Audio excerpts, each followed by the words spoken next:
recognized symbol of excellence in sports entertainment.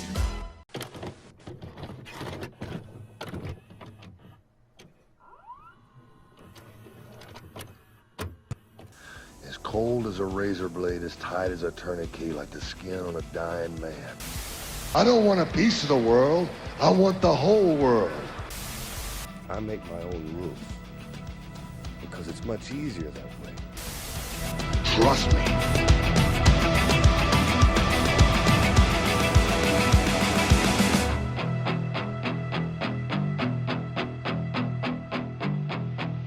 What's up, everybody? It's Marcus D'Angelo, and we are back for another episode of The Snake Pit. And of course, you know this fella right here. That is WWE Hall of Famer, master of the DDT, pop culture icon, Jake the Snake Roberts. Jake, what's going on, man? Just living the dream, bro. So, man, how does it get much better than you getting to spend, whatever, like an hour with me? Come on now. It makes me want to touch myself. Yep, I know.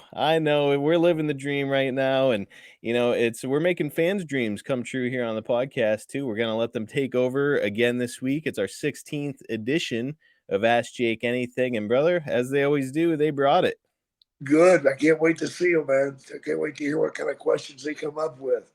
You just never know what kind of damn direction we're gonna take on these, huh? That's the best part of it. Well, we won't waste any more time. Let's go ahead and jump into them. We've got Kelly O'Flynn Craig, who asks, have any of your kids ever expressed any interest in wrestling? How supportive would you be? I would be supportive, but I would take the hard line approach to it. Explain what you have to sacrifice, because I don't think anybody realizes how much you have to sacrifice once you get into this business. It's not something that you can do, 3 hours a day and then put it in the closet and forget about it for the day. It doesn't work like that. You got to be on top of it 24/7, 7 days a week, man. It's got to be nothing but wrestling. Now, we always hear about getting ring ready. Now, look, I have never taken a bump in my whole entire life, but they say that stepping in the ring is unlike any other kind of cardio you'll ever do, right? Oh, absolutely, man, because the bumps, taking a bump and getting back to your feet real quick. That first bump is a real experience, kind of a wake-up call. Yeah. Now, what about ring rust, Jake? How long does it take for ring rust to accumulate on somebody? I'd say 4 or 5 days. That's it? That's it, man. Wow. You're gonna lose something every day. So if you're not stepping into the ring every single day, you're getting rusty. You're getting behind. Man, so I want our listeners to think about that for a second, because nowadays it's kind of become the norm for people, even people on TV, to work maybe 1 day a week, maybe 2, right? Absolutely, man. And I think they'll all tell you they wish they could wrestle more. Yep. Because it makes you sharper. Man, it is not like back in the day when you guys were traveling town to town and working literally every single night, huh? No way, man. Didn't even have to think about it. You were ready. Dude, some crazy perspective. Last thing I want to ask you, that this question kind of brought up another question that I've had and been wanting to ask you about, is we talked about taking bumps and ring rust. Jake, the first time you stepped in between the ropes and you started hitting the ropes, what does that do to your body? Oh my God, hitting the ropes, brother. It tears your lats all to hell. Ugh. The first time I did it, I was black, blue, green, purple. Green is a strange color to see on your body. Good Lord. And you were working back in the day when I don't think cleanliness was the big priority. So there was probably some blood stained canvas and nasty, tattered up, beat up ropes. Snot. Oh God. Everything you can think of. Spit, boogies. We can stop with the bodily functions there. I don't know where this is going to go next. All right, we've got Richard B. Mashman, who asks, how did you and Cheryl get back together? It was a long process, man. You know, we've been apart for 24 years and had not been talking to each other for probably 4 or 5 years. And it just started off slow, man. We just started talking again, you know. And the more that she found out how I felt about my sobriety, the way I thought, because one thing's for sure, man, your mental game is dirt when you're a drunk. Mm-hmm. I mean, it has too many holes in it. There's no clear thinking, and I think once we started getting back together just over the phone, it took weeks before we were decided we wanted to go out for an evening. Wow. You know, and those first few trips out were really odd, man. They were really odd. Man, everybody says online, I see all the positive comments all the time, like just how cool it is and what a unique love story you guys have, where you're able to get back together after so many years apart. And, you know, Jake, you talked about how, you know, the difference in mental clarity after you're sober. Yeah. Like how would you describe that? Is it like coming out of a sleep or like, you know, when did you start feeling like, hey, I'm hitting on all cylinders now? It's coming out of a dark patch, man. You know, it's really a horrible place to be. You know, and once I started coming out of it, I mean, when I moved in with Dallas, after about 6 months, he told me he was starting to see a totally different Jake ever experienced. You know, it made our friendship stronger because I was a different guy. You know, I wasn't the Jake I was whenever I was using. So even Dallas noticed it, you know. I mean, a big difference in the way I talked, the way I thought, the way I treated people, the way I treated myself. You know, those things were all different. Man, it's I think I can speak on behalf of everybody when I say how awesome it is to see you as you are now. And yeah, again, you know, back together with Cheryl, it's so incredible. And it's a good transition, by the way, to our next question from Rick Guzman, who asks, you always speak very highly of Cheryl. Could you please tell us how you met in the first place? Oh my God. The first time we met Mm-hmm. was in a nightclub. And she was in there and I spotted her, man. You know, she was just a fox, you know, and I went up and introduced myself and she said, "Oh, I know who you are. You're that wrestler." I said, "Yeah." She goes, "I can't stand you." Wow. I'm in love. So I chased her the rest of the night and finally got a phone number from her. And that was the beginning. How about that? Yeah, Jake, would you know at that point I mean, obviously you were well known because Cheryl saw you and recognized you. So like you were starting to become famous. Like it's got to be difficult to meet a woman as a famous person because you don't exactly know who you can trust, right? You don't know who you can trust. You don't know what they're there for. And you really got to watch yourself, man, because you can get yourself in some deep shit. Yep, we always hear the horror stories. We don't have to go into them, but certainly there's a lot of them out there about people taking advantage of celebrities, and yeah, it's got to scare you off. So kind of had to be pretty refreshing to have somebody say like, I'm not interested. I don't even like you, and then you But chase them down. absolutely, man. I realized it was going to be a challenge. Next up, we've got JM Primetime, who asks, a lot of people give Brutus Beefcake crap for having so many gimmicks and saying he was always up Hogan's ass, etc. But there was no denying he was super over in the mid to late 80s. He seems like a fun, easygoing guy. Does Jake have any good Beefcake stories? Oh, Beefcake's what Beefcake is, man. He had a lot of different gimmicks, but sometimes you need to change, you know? Mm-hmm. And thank God he was able to do that. You know, so Hogan got him the job. Big deal. He had to keep the job. He had to go out there and perform every night. And he damn sure did it. And he was over. Like he had action figures and the barber thing. People wanted to see him cut hair, and he had the big, garden shears and shit. Like, it fits in that time and place. Now I think a lot of people looking back in hindsight, they're like, oh, what a goofy gimmick, and he's dressed like a male stripper, and he's got like, it's silly. But I mean, hey, look, the guy made a full-time living in pro wrestling for decades. Like he did something right. Still making money. Yep. Absolutely. Now, did you get a lot of opportunities to hang out with Beefcake or not so much? We did. We met several years ago. The WWF wasn't the first place we'd met. He came through Mid-South years before. Oh, okay. So we hung out a little bit, partied a little bit. Still buddies with him to this day? Oh, yeah. That's cool, man. Rayback is up next. When you joined WCW, was there talk of you wrestling Ron Simmons or Vader for the title? Yeah, there was talk about me wrestling Simmons, yeah. Wow, okay. Whatever became of it? I left. Yeah, I guess that'll put an end to it.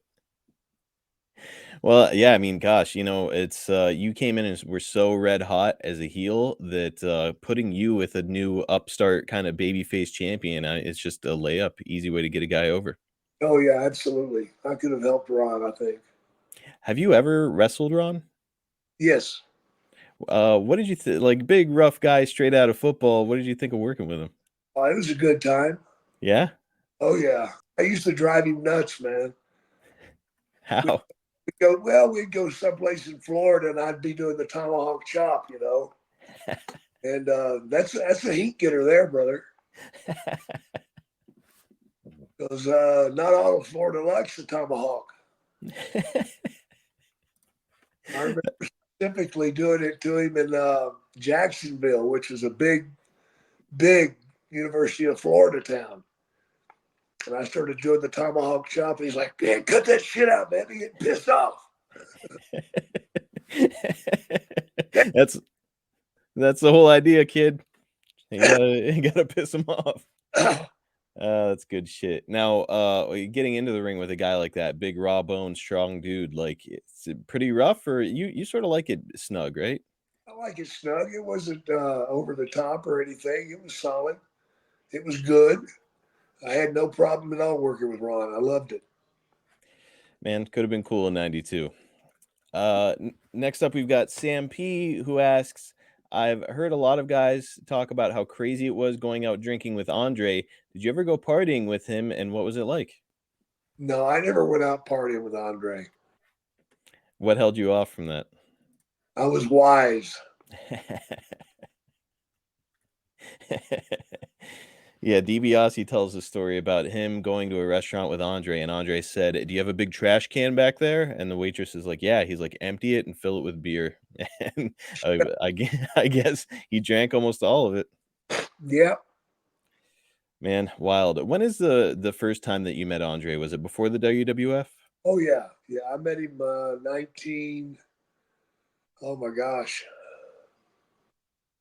probably 1976, 74. Wow.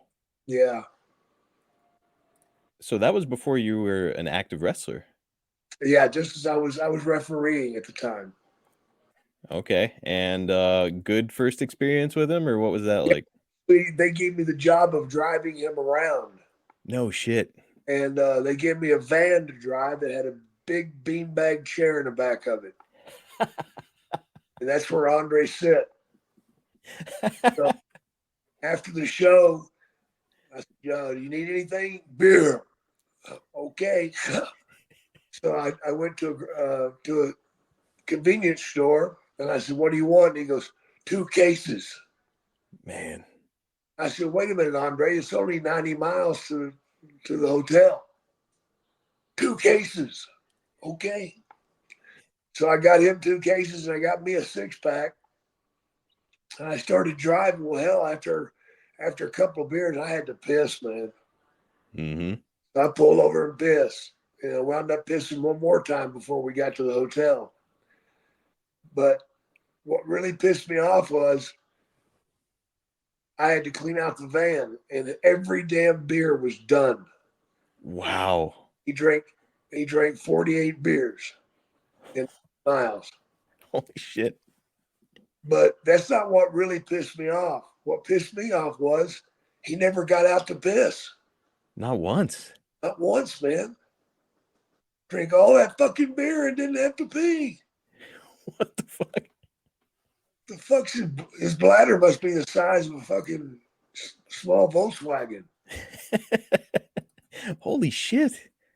And he didn't piss himself on the beanbag chair or anything? Oh, man, I checked. That is insane. Yeah, it was, man. Wow. Did you have to drive him on numerous occasions or just one and done? Just one and done. Probably enough after cleaning up that mess. Oh, yeah. Okay, folks, the new year is here, and that means new resolutions. If you're like me, one of your resolutions is to build healthy habits when it comes to your diet. And that is where our sponsor, Green Chef, comes in. Green Chef is a CCOF certified meal kit company that makes eating well easy with plans to fit every lifestyle. Whether you're keto, paleo, vegan, vegetarian, gluten-free, or just looking to eat more balanced meals, Green Chef offers a range of recipes to suit your personal preferences. I've wanted to eat more clean food for a while now, but doing that takes a lot of planning and then shopping and then prep, and then it just eats up a ton of your valuable time. So let Green Chef take the work out of eating clean with chef-crafted, nutritionist-approved recipes featuring certified organic fruits and vegetables, organic cage-free eggs, and sustainably sourced seafood. Choosing Green Chef means choosing real, wholesome foods that don't just fill you up, but also support a healthy lifestyle. It's more than just satisfying hunger. It's about feeling good after every bite. If variety is one of your concerns, Green Chef has got you covered on that department too. Each week, choose from 80-plus flavor-packed options. Easily customize your meals to suit your lifestyles with those preferences like keto, vegan, vegetarian, fast and fit, Mediterranean, gluten-free, and protein-packed. If you love snacks like I do, Green Chef has thought of that too. Head to Green Market and shop their new Green Bundles, a curated selection of unique, hand-picked goods that support your overall wellness goals. The Green Market is the mindful eater's one-stop shop for high-quality, carefully curated goods. Choose from grab-and-go breakfast, brunch kits, 10-minute lunches, ready-to-eat snacks, veggie sides, and more.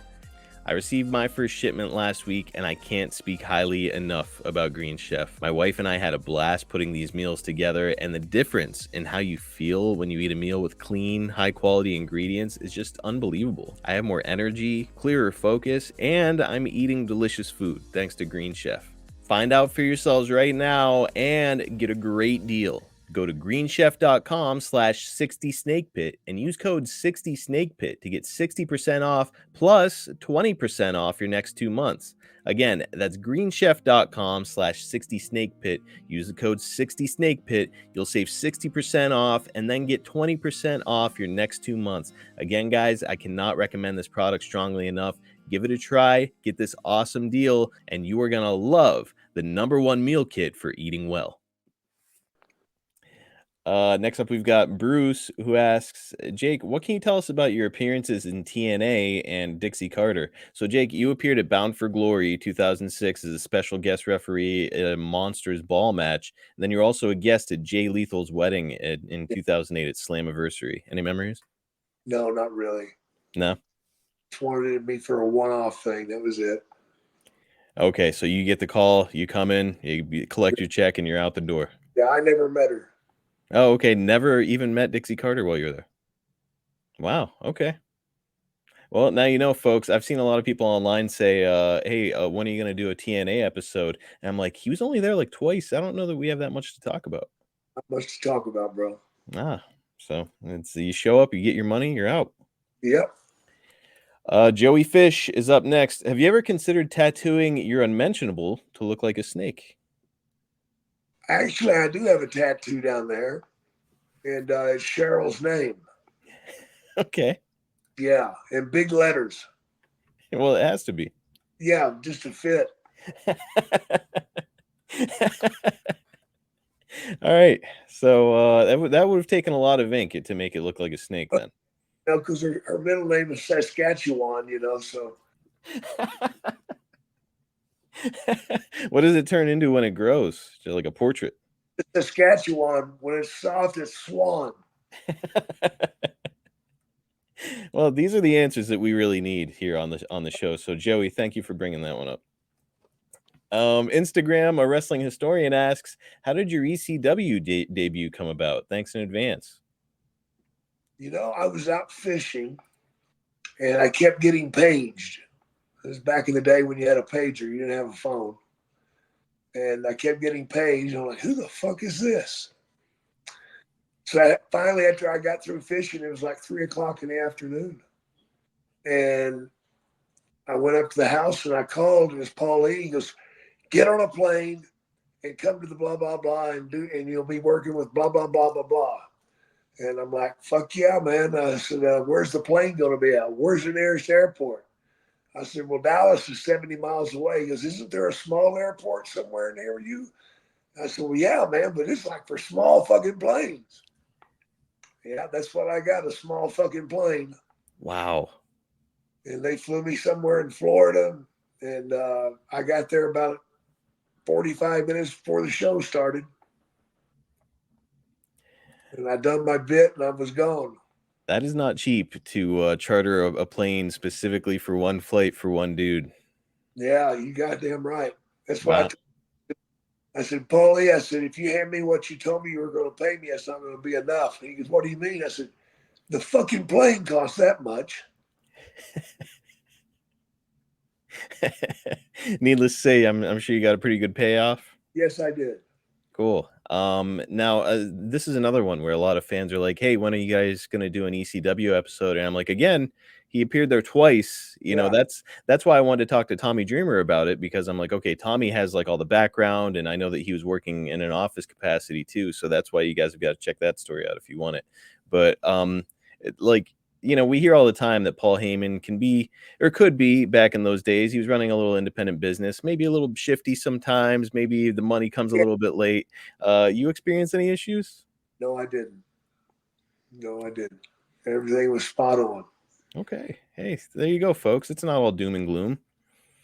Greg Anders has got a related question. Hi, Jake. Tommy Dreamer talked about meeting you for the first time at a Raw episode in early 1997. Do you remember it? No, I don't. So Tommy told the story on the podcast. He came backstage, and by the way, this is, you know, he's a huge fan of yours at the time, but you know, he's there as a professional. He's trying to not be a fucking mark. And so he's backstage and he sees you, and I can't remember who else he said.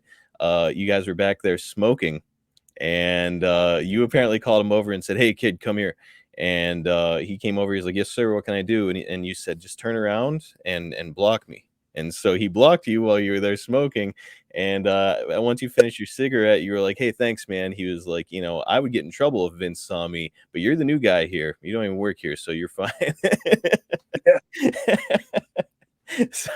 So pretty hilarious moment. And it makes me wonder, Jake, what was it like hiding to smoke when you were around Vince in the WWF? It was a pain in the ass, man. After a while, I didn't even hide anymore. You know, I just, you know, because back then in 97, we were going to his house to do television. So when we took a break, I'd go outside and smoke. Me and Pat. You and Pat Patterson would? Yeah. Wow. Okay. So Vince very famously absolutely hates cigarettes. So, I mean, was there like a designated spot where he's like, you can smoke here, nowhere else, or how did that go? No. You ever hear the story of him paying off a dude on an airplane to stop smoking? No. That was apparently how the $1 Million Man character came about, because there's this guy, this was back in the day when you could smoke in first class. He was smoking in front of Vince, and Vince was sitting with Bruce, and Vince offered this guy $100 to put out his cigarette. The guy said no. 500. Guy said no. And I want to say he got up to like $1,000 or more to get this guy to just put out his cigarette. And Bruce is like, boy, you can really buy anything. And then, you know, the $1 Million Man came about. But man, it's if Vince would have said, hey, Jake, I'll give you $1,000 to not go smoke, would you have stopped? Sure. Seems like a reasonable trade-off. Got it around the corner. It's not like you're going to quit smoking, just in his presence. Everett675 asks, who does Jake think is the best tag team of all time? I think it was the Dudley Boys. I disagree. I think Rock and Roll Express might be up there. All right. Yeah. Now, the Rock and Roll is certainly a name that comes up every time. Another one that I hear all the time, and it's two guys you got to know very well, are the Road Warriors. Yeah, Road Warriors were okay, but they weren't the top tag team. FTR was probably the greatest tag team right now. FTR. Yeah. What do you think sets them apart from the competition nowadays? They wrestle their asses off, man. They get out there and they do the hard work. I like their style because it's like I feel like you could slide those guys into like 1989 wrestling and they'd fit right in. They sure would. Good storytellers out there. Yeah. Yambag Jones, shit disturber of ad free shows, has got one. He says, if Jake Roberts could have main evented a WrestleMania for the WWF title, which scenario would you choose? A, Jake at his peak in the late 80s challenging Hulk, or B, veteran Jake in the mid 90s defending it against babyface Stone Cold?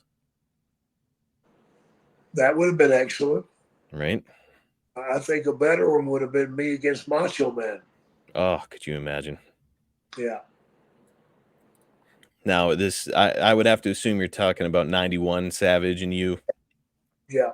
Yeah, 91 into 92. Oh, man, would have been badass.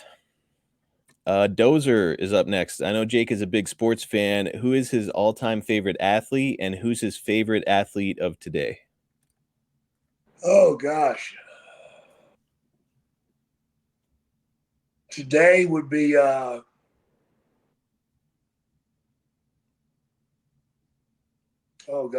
quarterback for Kansas City.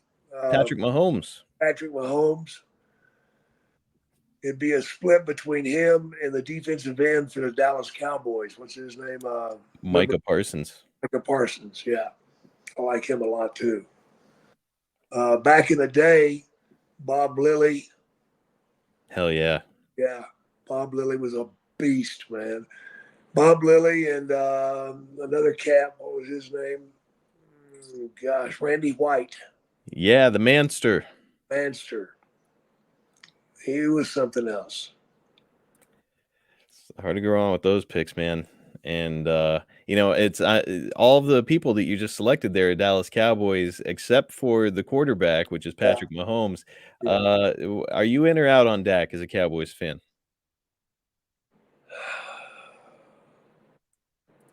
I'm in with Dak. I'm in. I don't know why, because there's warning signs, but I don't know. I think he's got a good handle on it. I like his intangibles, like his leadership qualities, stuff like that. And yeah, it's I don't know what to think because in a playoff game sometimes he'll throw two picks, but then like when you need it in the fourth quarter, he's clutch. So it's it's hard to put a finger on that guy. Yeah, he does it well, man.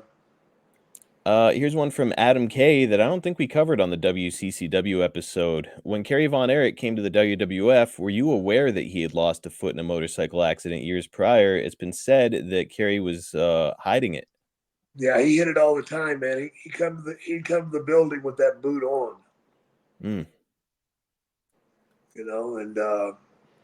But he went out there and performed, man, like it never happened. Which is craziness to be able to perform well with a prosthetic foot. He was in so much pain; it was unbelievable. I think that's another kind of missing element that everybody's like, oh, well, the Von Erich brothers, they were crazy and they were on drugs. And like, yep, you're right, they were. Yeah. But like in Kerry's instance, I think a lot of it was just pain management. Yeah, it was. And now when he was coming in the door, though, did you know that he had lost the foot or did you find out after he arrived? I knew it coming in. Oh, okay. Were you hopeful that you get to work with him again, or had you had your fair share while you were in Dallas? My share. I had a feeling that was the answer. Friend of the show, Peter D is up next. Hi, Jake. You have mentioned that Honky injured you with the guitar shot and that led to your greater dependence on painkillers. What's your relationship with Honky today? You must bump into each other occasionally. It's shit. Yeah, not great. Not at all. Well, Peter and anybody else listening, if you haven't heard, we did an episode about the guitar smash, and Jake actually was ready to take the high road. He was like, look, we've been talking some shit back and forth, but like, let's just put it behind us, man. So that offer's out there to Honky if he wants to come up and shake a hand. Yeah, I'd like to put it behind us, man, and move on. Yeah, man, that's a subject that's been beaten up to death, and like, this kind of online feuding stuff back and forth. It's like, man, life is too damn short. Yeah, exactly. RCS 88 is up next. Who would you like to see go into the 2024 WWE Hall of Fame if you got to pick? So I'm not going to ask you to name like 5 people, but maybe like 2 or 3. I don't know, man. I can't keep up with who's in there and who isn't. Okay. Well, let me say RCS 88 that Jake has said before on the show that he'd love to see Jim Cornette go in, Yeah. and his tag team, the Midnights. Midnight. Yeah. Certainly all deserving, so maybe one day. Okay, guys, 2024 is here. It's a new year, and a lot of us are trying to get ourselves in shape, but you don't just want to tighten up when it comes to your body. You want to tighten up those pubes. Cheers to the new year from our friends at Manscaped, because your resolutions shouldn't be the only thing that are well kept in 2024. It's the time for new heights, new opportunities, and a new look for your Times Square balls. Manscaped's Lawnmower 5.0 Ultra is every man's cheat code to look good, feel good, and turn the page on confidence this year. Whether you're looking to maintain a trim or go for that clean-shaven look, this trimmer has you covered. Trusted by over 10 million men worldwide, now is the time for you to get a grip on your grooming with our exclusive offer. Just go to manscaped.com and use code SNAKEPIT for 20% off plus free shipping. Is it Happy New Year or Happy New Balls? Look, guys, I know that a lot of us are trying to get to the gym and get in shape and look our best, but looking our best doesn't just have to do with our body, it has to do with body hair. Don't come into 2024 looking like a damn Wookiee. Get that body hair in check with Manscaped. Right now, the MVP of 2024 is Manscaped's 5th generation lawnmower. It's not just a trimmer, it's your grooming sidekick. It's equipped with 2 skin-safe blade heads, a standard one for taking a little off the top, and a new foil blade to go smooth wherever your heart desires. It's like having a personal stylist at your fingertips, guys, or, well, wherever you need it. And did we mention it's waterproof? Because a trim in the shower is the only way to start the day, and that makes for way, way easier cleanup, so you're not going to make anybody upset with a messy bathroom. And for the men out there who want the full grooming experience, look no further than Manscaped's Performance Package 5.0. In this grooming kit, you get the trusted lawnmower, Manscaped's ear and nose hair trimmer, and essential aftercare products with the Crop Soother Ball Aftershave Lotion and Crop Preserver Anti-Chafing Ball Deodorant. Yeah, it's deodorant for your balls, because your armpits aren't the only thing that gets stinky, all right? As a gesture for the new year, they even threw in 2 free gifts, the Boxers 2.0 and the Shed 2.0 toiletry bag. Because if you're still rocking those same boxers that you were wearing in high school, it's time to upgrade. Let's face it, resolutions might come and go, but a well-groomed you is here to stay thanks to Manscaped.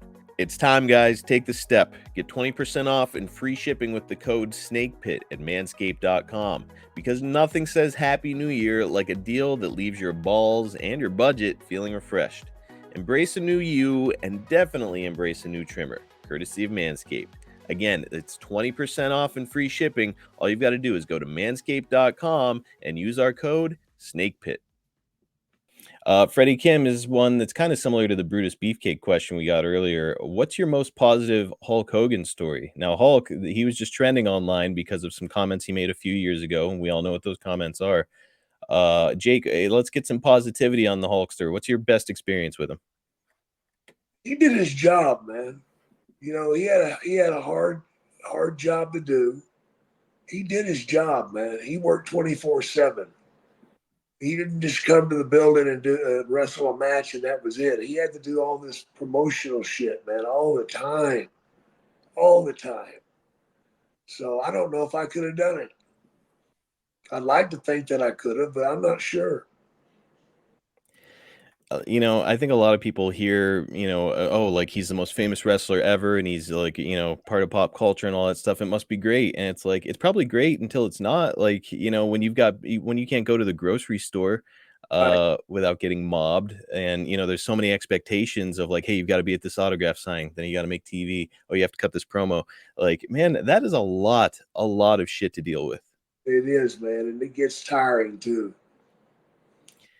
Now, Arn Anderson recently on his podcast talked about how when he came to the WWF, Hulk had his own dressing room, and he was like, I can't really remember the first time that I met him. He was like, it sounded like he was borderline unattainable backstage for the other boys. Was that your case too? Yes. I mean, resentment as a result of that, or were you just like, hey, look, I'd do the same thing if it were me? Sure, that's the way I felt. Now, if it were up to you, would you have had your own private dressing room, or you like dressing with the boys? I like dressing with the boys. I feel like it'd be boring in your own dressing room. Well, I don't know, man. I had my own dressing room for a while with Cheryl. Oh, that's right, yeah. And it was all right, but you feel like you're on an island by yourself. Yeah. It's to me, it's like there's a bunch of dudes out there like playing cards and having fun and getting ready to go out there and bullshitting, pulling ribs, and it's like, and you're just over somewhere by yourself. It sounds dull. Yeah, twiddling your thumbs. Yeah, no thanks. Mikey G has a great question. If you were offered big money to change your gimmick while you were in your prime, and you could choose the character for yourself, what would you have gone with? That is a weird one, but I'm interested to hear your answer. Wow. So big money on the line. They're like, hey, we don't care what character you pick. You just need a strong character. What are you going with?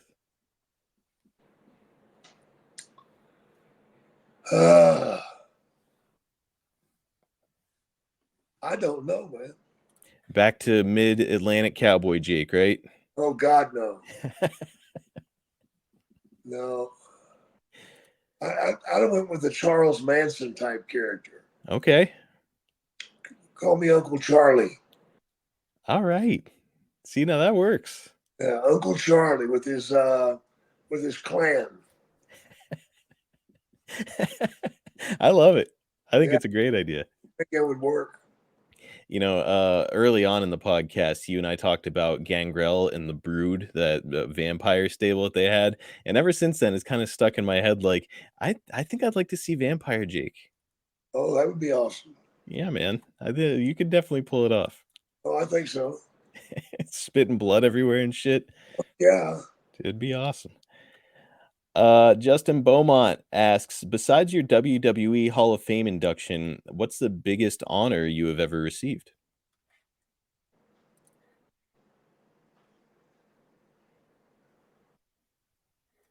I think the biggest honor I ever received other than that was when Vince came to me and asked me to work with Andre. Wow. That was a huge, huge honor for me to even be considered for that spot.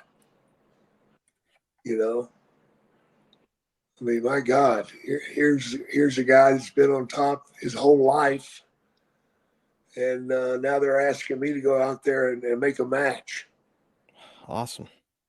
And I think we did for the most part. Because I do the social media and stuff, I get to see a lot of, comments your way of like, hey, this was my favorite angle you did. And I love this feud. And like most of the time it circles back to you and Andre. Yeah. Yeah. It was pretty strong stuff. How weird was it or surreal was it for you as a guy who you like essentially a kid fresh out of high school, you were driving Andre the Giant around and now you're working at a fucking WrestleMania with the guy. Yeah. I couldn't believe it, man. I couldn't believe it. Man, just mind blowing, and at this point, of course, you've grown up in the business, you've been around wrestlers your whole life. You're not marking out for probably anybody, but I bet that's about as close as you came.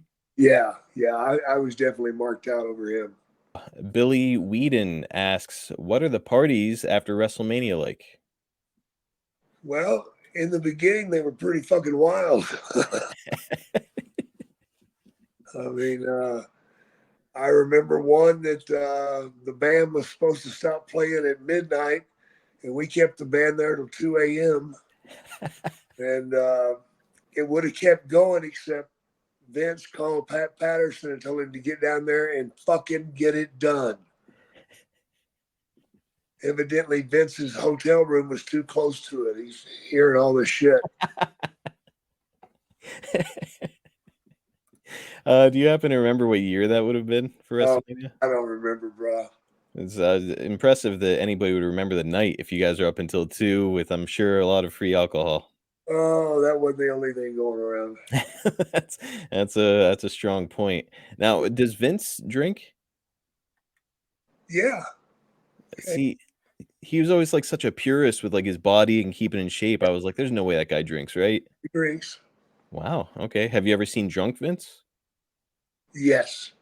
Okay. You've got to tell us what drunk Vince is like. It was pretty wild, bro.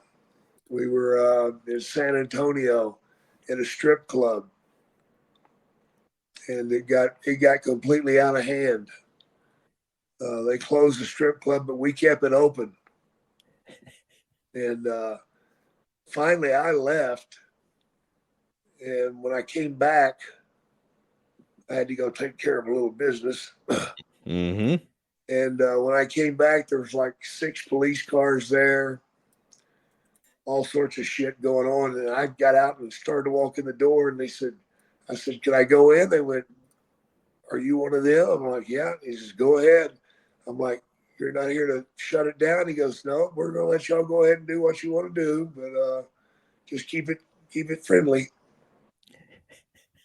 So I started to go in, and about that time, Sergeant Slaughter came driving up, and they had a police car parked in front of the front door. And Slaughter took his Cadillac and nudged it and pushed it completely out of the way so he could have the front door. They didn't do anything. Wow. All right. So that's a night out drinking with the chairman. Yeah. In fact, that was the night that everybody started suplexing the girls on stage. Did Vince get one of the girls with a suplex? I don't remember. Woo. That's also the night that Kurt Hennig put a crossface on Vince and tore a big hunk out of his ear with his watch. Holy shit. Yeah. So the next day, TV was supposed to start at 1, and Vince got there at 4:30. Was he selling it? Oh, yeah. Yeah. He was definitely not on his A game. Does Kurt get in trouble after a scenario like that? Nope. Wow. All right, got to give Vince that. If he wants to hang out with the boys, you're gonna deal with that shit. All right, let's do one more, and we'll call it a day here. Jamie Gray asks, besides the DDT, what do you think is the best finisher, and what is the best submission finisher? Oh my God.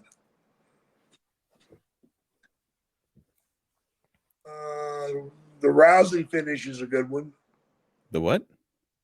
Ronda Rousey's finish. Okay. Yep. That's a damn good one. The best, I don't know, man, about the best out there today. There's so damn many. Any back in the day when you were wrestling where you were just like, now that is a hell of a finish? Yeah. Yeah. Which one stuck out? The Brain Buster. Ah, yeah, that's a good one. That was a good one. The way they used to do it. How did they used to do it? Carl Cox would bring you straight down. Oh, God. And it looked like it just destroyed you. How do you protect a guy doing that? He did. He did. Man, that is insane. Yeah. Now, so submission finisher, Ronda Rousey's gets your vote? Yeah. Yeah, that's a good one. All right, and this has been a good one, Jake. Another fun episode is in the books. Next week, we're going to be looking back. You know, a lot of people online have been saying, like, hey, Marcus, when are you going to continue the story of Jake in Mid-South? And if you look back into our archives, we already did, because we covered Jake DDTing Dark Journey, and that takes us from January all the way through to the end of his Mid-South run. And so now I'm like, okay, what do we do next? How about Jake's debut with the WWF? We're going to take a look at that period next week, right here on the Snake Pit, right, brother? All right, let's do it. Everybody have a great one, man. Take care. Okay, guys, just want to remind you all before you go that if you're looking to attract that 25 to 54-year-old male demographic to your product or service, you've got to hit advertisewithsnake.com. Jake is an absolute legend. He's still on TV. He's still out meeting and talking to fans all the time. And you can get him to put over your stuff to the exact demographic that you're targeting. If you want some proof that it works, just listen to our show. We routinely advertise for the same businesses because they know that what we do works. Head to advertisewithsnake.com and get teamed up with the Hall of Famer Jake the Snake Roberts. JakeTheSnakeShop.com has got all kinds of great collectibles straight from the man himself. Valentine's Day is coming up, so why not celebrate with a signed picture from wrestling's greatest power couple? Right now, you can purchase a signed 8x10 of Jake and Cheryl in the shop, and that's just the tip of the iceberg on the merch available. You've got to take a look for yourself at all the awesome, rare, signed merchandise. Go right now to JakeTheSnakeShop.com. Pick yours up today. Cameo.com/Jake Snake is your destination if you want a personal message, a birthday wish, a roast, a promo, or if you just want to say hi to the legendary Jake Roberts. Here's a recent review from Brittany. Jake went above and beyond for a cameo I got from my wife on our anniversary. I was amazed by his sincerity. The cameo seemed meaningful and made my wife tear up. Thank you, Jake. I'd give more stars if I could. Guys, everybody feels the same way. Take a look at the reviews over there on Cameo, and you'll see that everybody loves what Jake is doing. He puts a lot of effort into these. He loves doing them, and he loves having the chance to interact with his fans and give them something special that they're going to be watching time and time again over the years. So do yourself a favor if you're a lifelong Jake fan. Again, it's cameo.com/Jake Snake. Go and order yours right now. That cold weather is not going anywhere, folks, so you might as well greet it in style with some of our gear at the Snake Pit page at boxofgimmicks.com. We've got you covered on awesome vintage style merch that acts as a true love letter for those fans of the 80s and 90s. Vintage Jake designs, and how about our new Cruel But Fair design that's a throwback to Jake's Mid-South days? We've got that as available as a tee, a baseball shirt, or a stylish hoodie. You've got to see this stuff for yourself. Again, it's the Snake Pit page at boxofgimmicks.com.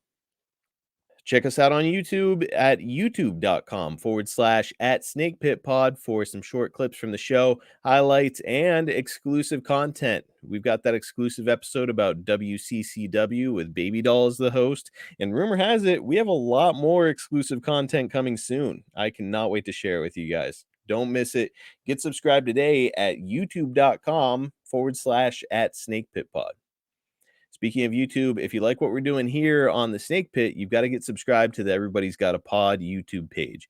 Both Ted DiBiase and now Hacksaw Jim Duggan are part of the page, contributing original content, and you do not want to miss out on these unique Hall of Fame perspectives. The only place to get new episodes of Jim's podcast, The Hacksaw Hour, is on that YouTube page, and Jim is also providing videos of his day-to-day activities.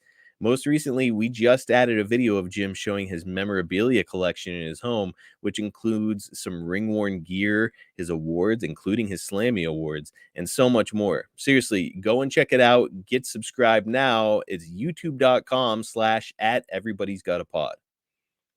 I've also got to remind you guys, the Sports Podcast Awards just made my podcast with Ted, Everybody's Got a Pod, a finalist for Best Wrestling Podcast of 2024, and we need your vote to help us win. Just go to sportspodcastgroup.com, find us under the wrestling category, and do us a big favor and cast a vote. It only takes a couple of minutes, and it would mean the world to Ted and myself. So if you enjoy what we do, please help us out. Also, if you've enjoyed the Snake Pit, please like, subscribe, and leave us a 5-star review on all platforms because that helps Jake and I.